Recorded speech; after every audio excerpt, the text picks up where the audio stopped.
is nothing wrong with your device. Do not attempt to adjust the volume. We are now in control of this transmission. Next week on A Current Affair. I'm sorry if I've ever, gotten into your business. I never meant to. I only wanted to play it out. You didn't have to do the verbal F you and call me a bitch, did you?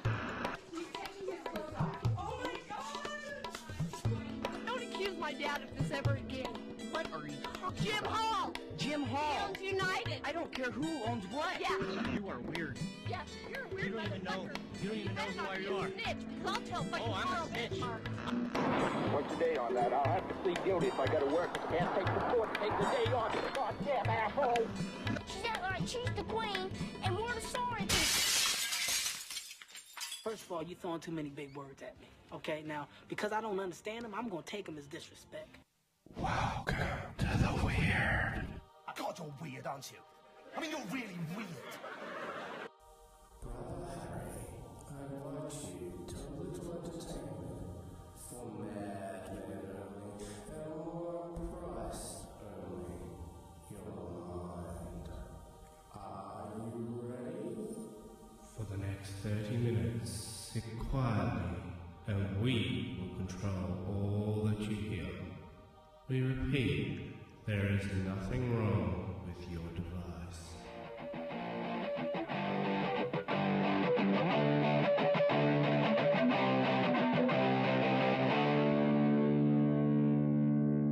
Hello and welcome to episode 3 of Tangent General. I'm your host, the Transcendental Tangent General himself. Thank you for the support and the feedback from episodes 1 and 2. It's much appreciated. Keep sending that in. Please consider supporting us on Patreon. You have many options out there on who you want to support, so it's greatly appreciated when you choose us. Visit our website, www.tangentgeneral.com, for more information about shows and articles. Lots of articles went up this week, primarily focused on a research topic I'm doing on Foucault and his role in postmodernism. So please feel free to read those and comment how you wish. This week's episode contains only one story. It's a change. It's a mix-up. The Tangent General's doing his thing. It goes for about 32 minutes, and it delves into the dark recesses of nihilism. But don't despair too much, because I'm going to take you out of nihilism and into motivated hope. Motivated through a transcendental goal. Find something beyond yourself that you can continuously strive for, and you will keep nihilism at bay. Sit back, relax and enjoy as I present our one and only story over the next half an hour.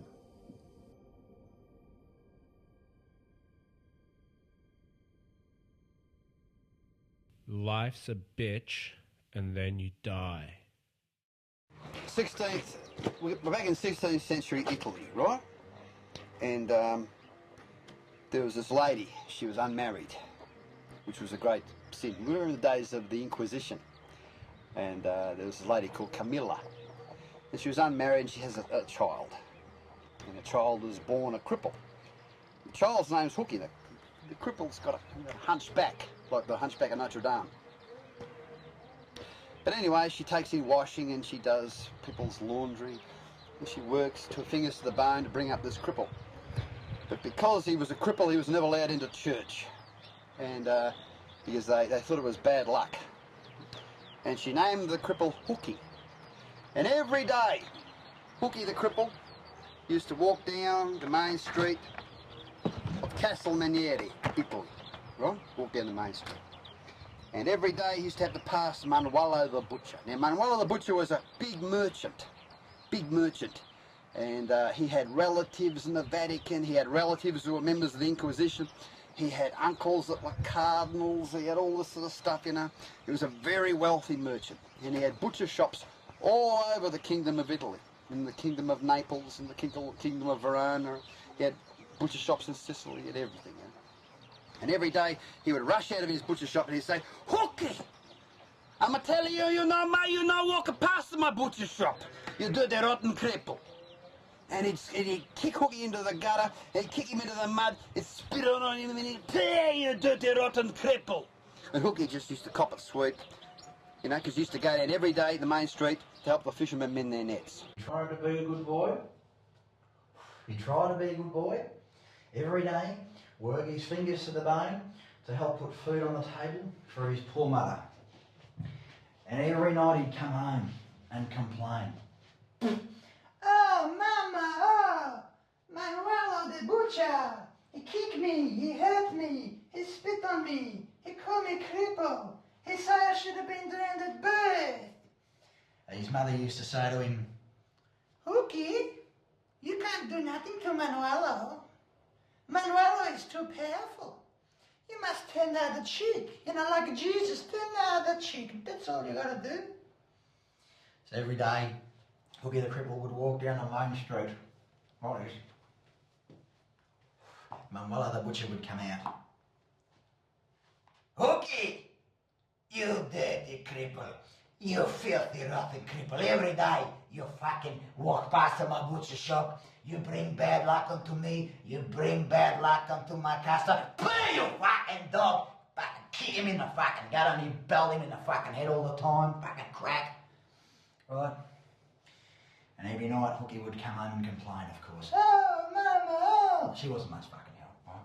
But one day, she has this idea. She decides to make Hooky a bloody coat. A coat of many colours, kind of like in the Bible. One of those fucking things anyway. This beautiful rainbow coloured coat. So he's got his coat on. He's singing to himself the next day, you know. "Manuelo the butcher, he can't hurt me no more. He'd be dazzled. He'd be blinded by this beautiful coat." So he's walking down the main street like this. And Manuelo the butcher sees Hooky coming from far off in the distance. He sees him and says, "Oh, Hooky, hey! Hey, little cripple, hey, Hooky, you have a very nice coat. Beautiful coat, Hooky." Hooky's thinking to himself, by this stage, of course, "You little bloody beauty. Fantastic, I'm sweet as a nut here.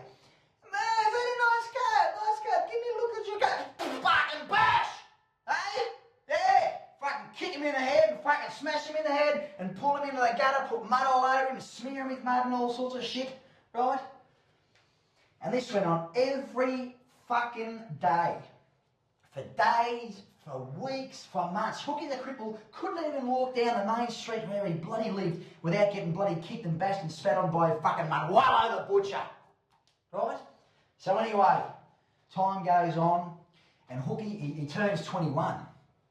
And his mother says to him, "Hey, Hooky, yeah, you're a man now. You're a man. And because you're a man, I'm going to give you something to help with your work mending the fishermen's nets." So she gives Hooky this great big fucking knife.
From Urban Dictionary. Nihilism. A philosophy based on extreme skepticism.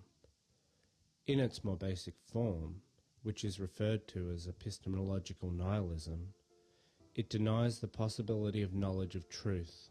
Previous epistemological philosophies failed in obtaining truth because all possible vessels for obtaining truth cannot be proven truthful themselves. Empiricism fails because one must assume that their senses depict an accurate portrayal of their secular existence, or that a secular world even exists for that matter. This fuels their observations, sensations, and also depends on senses to provide the observer with the sources of their sensations. Rationalism fails because without a secular existence, real or imaginary, one's lack of experience prevents them from being able to reason. That is, they cannot reason without the use of empirical devices. Therefore, rationalism cannot give one knowledge without empirical methods. But these empirical methods are already based on faith, because they're based on assumptions of our senses, and assumptions cannot lead to the knowledge of truth. Intuitionalism fails because it also has the potential to utilize empirical and rational devices. It allows one to alter their truth based on new experiences, but this leaves room for error and keeps truth from being absolute or even certain. So the empiricist says, "You can't see truth." And the person responds, "No, I'm blind." So the rationalist says, "I think, therefore I am." And the person says, "Hey, you use speech to make that proclamation. One might use sight or hearing to interpret." The nihilist says, "Nothing can be certain." And the person says, "Hey, you can't prove that." And the nihilist says, "You're catching on."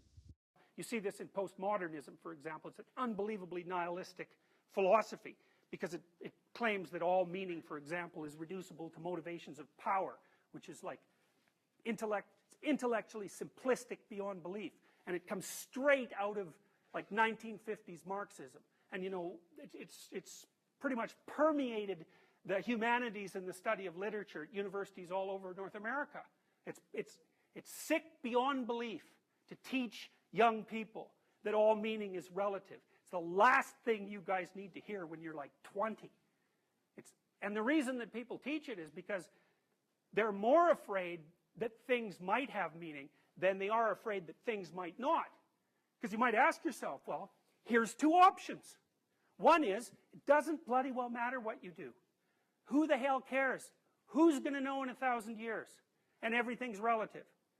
Well, you think, God, nothing could be worse than that. Well, I can tell you something that would be worse than that. It's easy. Let's take the reverse. Everything you do matters. Okay, so what's the downside of that? It's like you don't get to get away with anything. Everything you do is important. It's linked to everything else. It's like, okay, now choose. You got a choice. You can either choose to believe, nihilistically, that nothing has any meaning. Well, you get to be depressed and anxious, and maybe you're impulsive because that's the only kind of pleasure you can find. But the advantage is, you don't have any responsibility. You can do whatever you want. And if a psychoanalyst would say, maybe that's why you believe it. That's a secondary gain, right? You think you believe it because you've derived it logically. It's like, yeah, sure. No. You believe it because it's in the best interest of the worst aspects of you to believe it. Because it justifies sloth and cynicism. Well, the opposite is, yeah, what you do matters. It's like, well, why not believe that? Well, try believing it seriously and see what happens. You take the existential claim seriously. One of them is, you make a mistake, especially one that you know is a mistake, you will absolutely pay for it. And worse, you'll never get away with it. And worse than that, it'll domino out into the world. So not only will you pay for it, but the people that you're connected with will pay for it. There's always a price. It's like, well, you decide which of those two things is more terrifying. If you know anything about Hobbes, then you know that he said life is nasty, brutish, and short.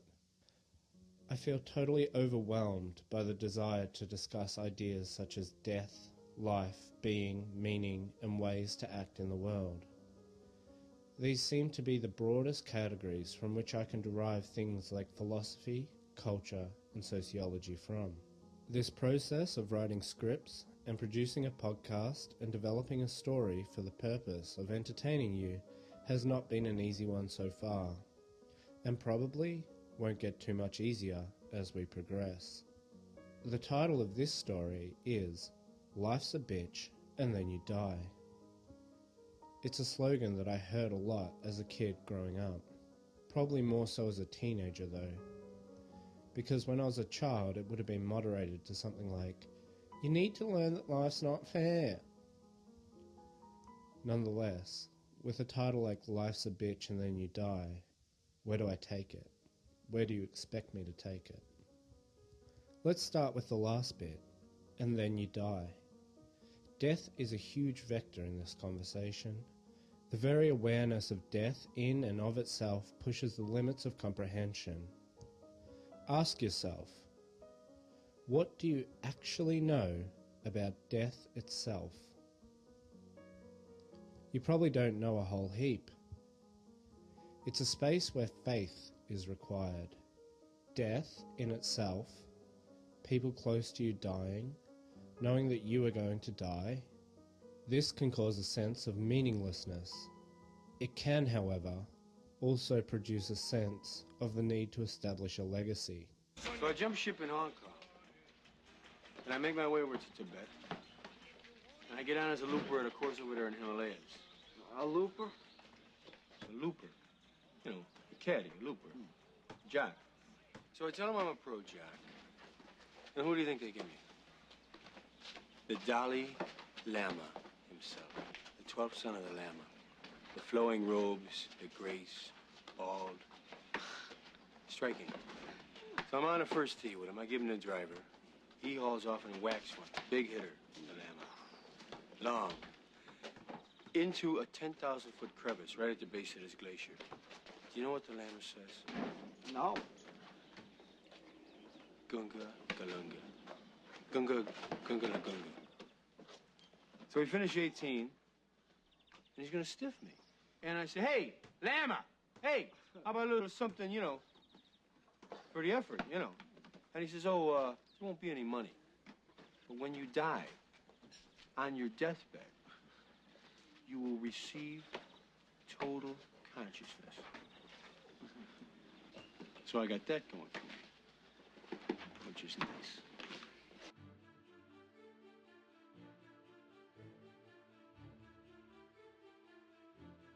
How can we embrace a concept that includes as a predicate the cessation of existence? You can't physically think about a life in which your thoughts do not exist. The fact that your thoughts exist is the opposite of death. You think, therefore you are. Cogito, ergo, sum.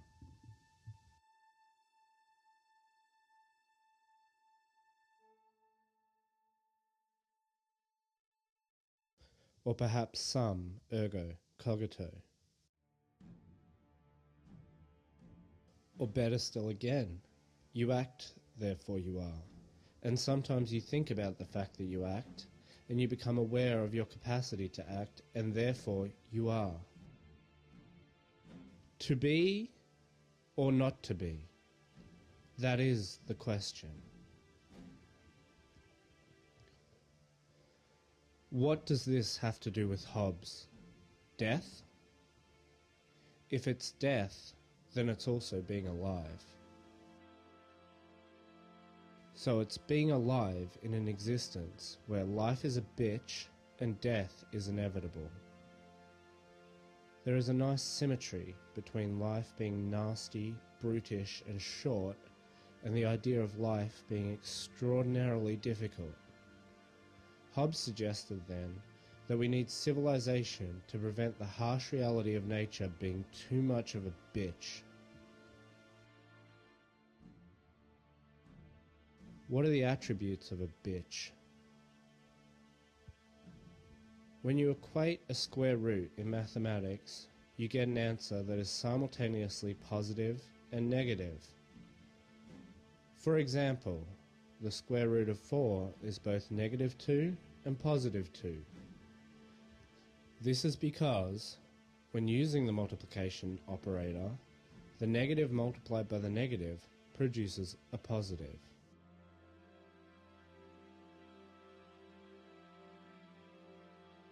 So take this as a metaphor for language. In this case, the square root of bitch produces a negative bitch and a positive bitch. A bitch is someone who hurts you. What a bitch! Or someone who is completely submissive to you. I made him or her my bitch. Think of it like this. A category of inmate is prison bitch. Life is no one's bitch. Life is a bitch. Life will make you her bitch.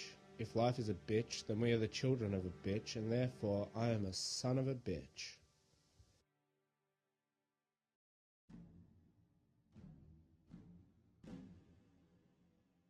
So, I grew up in Washington, D.C., seeing a few things in the streets of my hometown, but a relatively soft-handed, wide-eyed boy.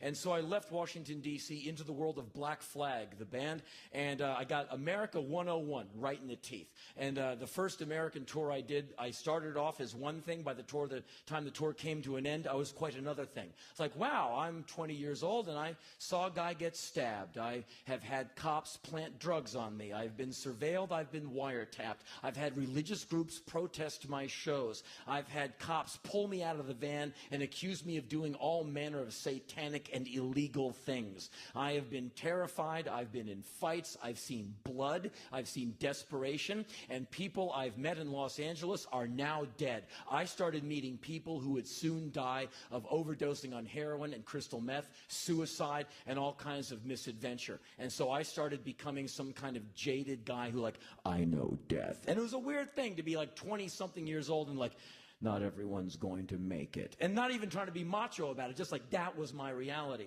And from that, I got a whole bunch of cynicism. It made me very cynical. And my cynicism, I thought, was an awareness. I thought my cynicism was me seeing through the bullshit. And by the early 90s, my cynicism was just at this unimaginably intense level. And I sought to enhance my cynicism. I sought to harvest and grow more cynicism. I thought I was never cynical enough. Sometimes, Henry, people are nice. No, they're not. They're just gaming for strategic positioning. They're never nice. They're just trying to get what they can out of you. It's all bullshit. People suck. Now, that two-word sentence, people suck, period, is a very easy conclusion to come to, right? Like you women, you're at the workplace and the guy's staring at your tits when he's talking to you. You want to tear his fucking nuts off and say, here's your fucking lunch, pal, right? And so people suck. You get cut off in traffic, something bad happens, and you can start painting with a broad brush. You can start judging the many by the actions of the few. And I did that for a long time. Self-preservation. People suck. We're all whores. That's why I wouldn't want to be a parent, because I'd be a super dad until the one day I would just break down. I'd be like there at 3 p.m. every day for the kid. What are we going to do today, man? All right, let's play in the backyard. Dad, will you play with me? Of course I'll play with me. I'm your fucking dad, man. I'm going to rock your world. I'm going to make you like me, so when you turn 16, you won't stab me in the face when I'm asleep. And then one day I have to sit the kid down at the table. Kid, I can't do it anymore. Sit down. I got to talk to you. Did I do something wrong, Dad? No, you're a great fucking kid. I just got to tell you about the ways of the world. Okay, look. Your mom's a bitch and I'm an asshole, okay? And people are just a bunch of whores, and soon you'll be one of those assholes too. And if you don't kill me in my sleep, I'll be thinking about killing you in your sleep, okay?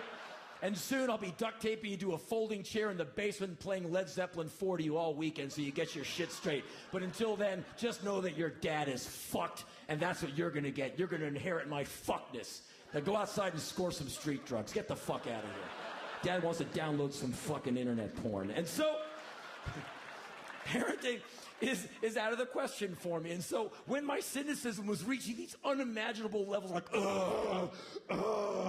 I started meeting some of the most amazing humanitarian, strong, and selfless people I've ever met in my life. And then I started coming to the conclusion that cynicism is nothing but intellectual cowardice. It's basically you not taking the time to deal with what is. It's like, oh no, if they're all fucked, I don't have to really do any work assessing humanity. I'll just know that they're all fucked, and I'll just judge them from here and feel innately superior. And so over the years, I've become further and further stripped of my cynicism, and I realized that cynicism is weakness that I cannot afford. And so at first I felt very vulnerable, like, oh no, I'm no longer cynical. Oh no, I'm going to have to take the world at face value. No, how will I survive? Well, it's fucking hard to deal with everyone as an individual and think of other people as you think of yourself. And I'm not trying to get you to go kumbaya and go out and kick a hacky sack, smear yourself with patchouli oil, or hug a fucking tree. What I'm sick of is people looking at, like, a few people walking into a mosque, like, they're Islamo-fascists. They're going into an Islamo-fascist hangout. We need to kill them all. Because that kind of fucking ignorance and judgment just has to stop, because we'll never get the P-Funk Ramones Devo block party happening worldwide if we're still thinking about shit. Like, if that is still a roadblock this time next year, we got worry. And so more and more I travel farther and farther out into the world, because I'm a curious boy. The more amazing people I meet, thus stripping me more and more of my cynicism. I don't know if I have any more left. And it's so weird to say that to you, because I used to think that my cynicism was my shield. And so now I'm out there shieldless. Again, this robs me of my cynicism. I would love to be cynical. It was so much fun being cynical, but I can't do it anymore. And I don't want to turn into like some over-serious guy. I don't want to be some floating Buddha trying to hug people, because that's not me either. But it's a lot of work not being cynical. Sometimes it just fucking sucks, because you have to listen to both sides of every argument. All that time it takes. Damn. So anyway, there's that. Here's another thing, a revelation I came up to about the beginning of 2007. I came to the conclusion that I was more angry than I was in 2006, which I thought was fan-fucking-tastic. Because I don't want to ever lose my anger, because the anger I like. I don't want to become lovey-dovey guy, because that to me is like the first sign of defeat. We're like, everyone's good, I love everyone. Fuck that shit. There's so many sick, awful motherfuckers in the world, and if you don't stand them up and stand them down and call them what they really are, we'll never get the P-Funk Ramones Devo block party going. And so if you think things are cool, I think you're wrong. And so anyway, basically, there's work to be done. And so at the beginning of 2007, I said, fuck it. I have contempt for life, because I'm not the happiest baby in the world. I don't wake up every day, I love life. Most of the time, I fucking hate life. Most of the time, life is a flatline fucking existential nightmare for me, and I fucking hate it, and I want to check out all the time. There you go. Now you know the truth. What's important? Understanding the semantic sandbox we are playing in and the linguistic games that are available to us here is important.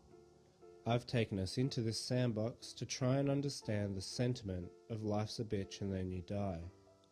This sentiment is full of despair.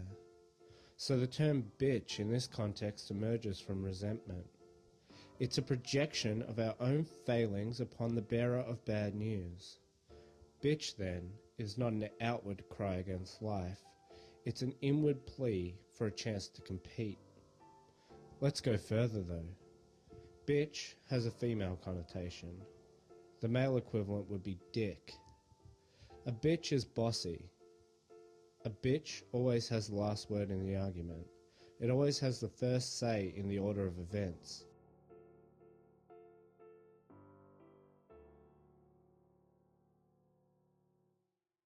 She is utterly uncompromising. Life is a bitch. Life will readily kill you if you step out of line. You need to be consistently adding value to the gene pool. There is a lot of pain in this peculiar acknowledgement of death. It smacks of the suffering. I've been suffering. I've been through what seems like hell in my own life. And so I recognize that you too have had your fair share of adversity. We sit here and contemplate on how life has been such a truly awful bitch to us.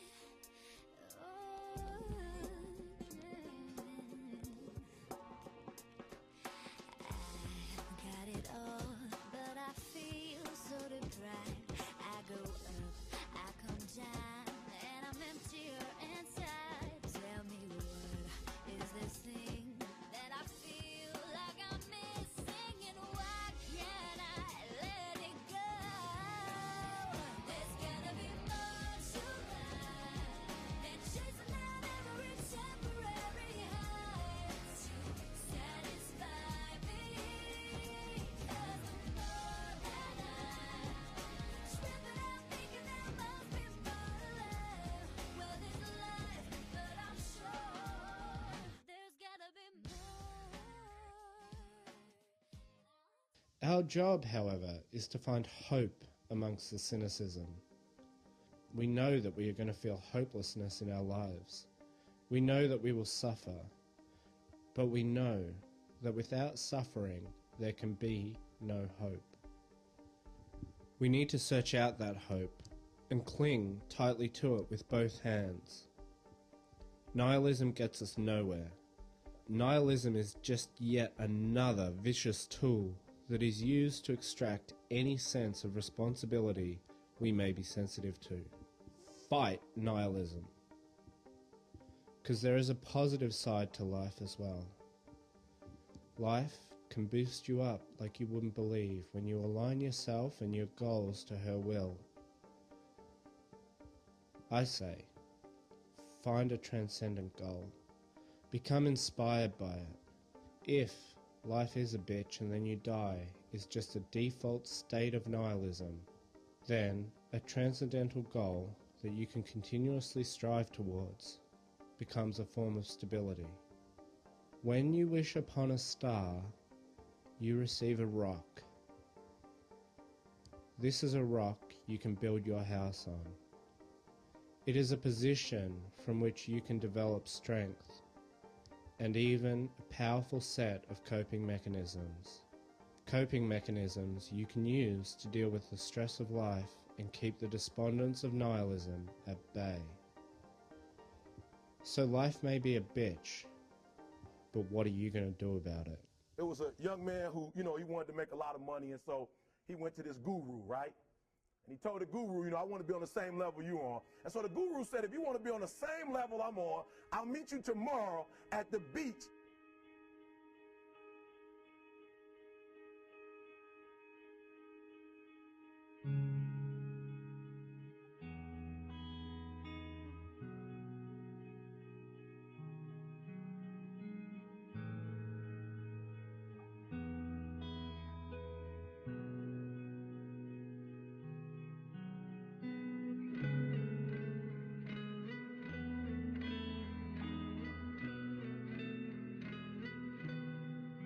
So the young man got there at 4 a.m. He all ready to rock and roll, got on the suit, should have wore shorts.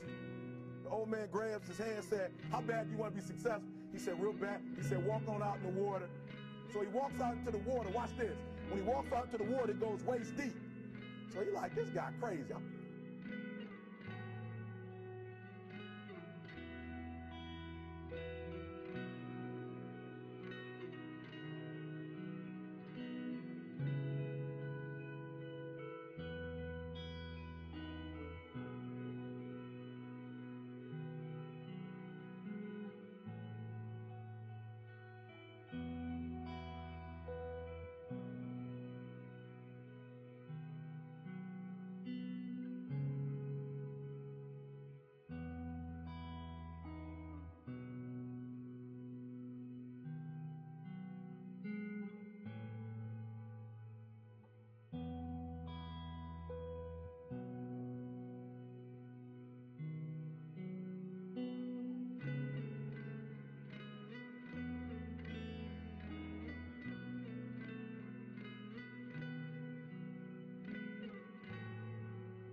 Adrian, like, I want to make money. He got me out here swimming. I didn't ask to be a lifeguard. I want to make money. He got me in. So he said, come out a little further. Walked out a little further. Then he had it right around this area, the shoulder area. So this old man crazy. He making money, but he crazy. He said, come on out a little further. He came out a little further. Was right at his mouth. My man like, I'm about to go back in here. This guy is mine. So the old man said, I thought you said you wanted to be successful. He said, I do. He said, walk a little further. He came, dropped his head in, held him down, hold him down. My man didn't scratch it, holding him down. He had him held down.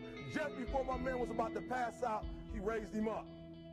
He said, I got a question for you. He told the guy, he said, when you want to succeed as bad as you want to breathe, then you'll be successful. I don't know how many of y'all got asthma in here today, but if you ever had an asthma attack before, you short of breath, SOB, shortness of breath, you wheezing. The only thing you're trying to do is get some air. You don't care about no basketball game. You don't care what's on TV. You don't care about nobody calling you. You don't care about a party. The only thing you care about when you're trying to breathe is to get some fresh air. That's it.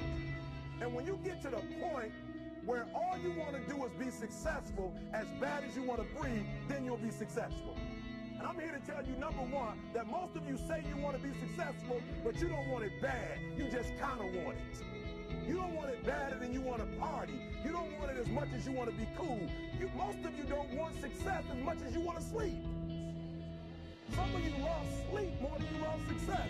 And I'm here to tell you today, if you're going to be successful, you got to be willing to give up sleep. You got to be willing to work off for 3 hours of sleep, 2 hours. If you really want to be successful, some days you're going to have to stay up 3 days in a row. Because if you go to sleep, you might miss the opportunity to be successful. That's how bad you got to want it. You got to go days without, listen to me, you got to want to be successful so bad that you forget to eat. Beyonce said once she was on the set doing her thing, 3 days had gone by, she forgot she didn't eat. Because she was engaged. I never forget when 50 Cent was doing this movie, I did a little research on 50, and 50 said that when he wasn't doing the movie, he was doing the soundtrack. And they said, when do you sleep, 50? Sleep. He said, sleep. Sleep is for those people who are broke. I don't sleep. He said, I got an opportunity to make a dream become a reality. Don't cry to quit. You already in pain. You already hurt. Get a reward from it. Don't go to sleep until you succeed. Listen to me. I'm here to tell you today that you can come here, you can jump up, you can do flips, you can be excited when we give away money. But listen to me, you'll never be successful until I don't have to give you a dime to do what you do. You won't be successful until you say, I don't need that money. Because I got it in here.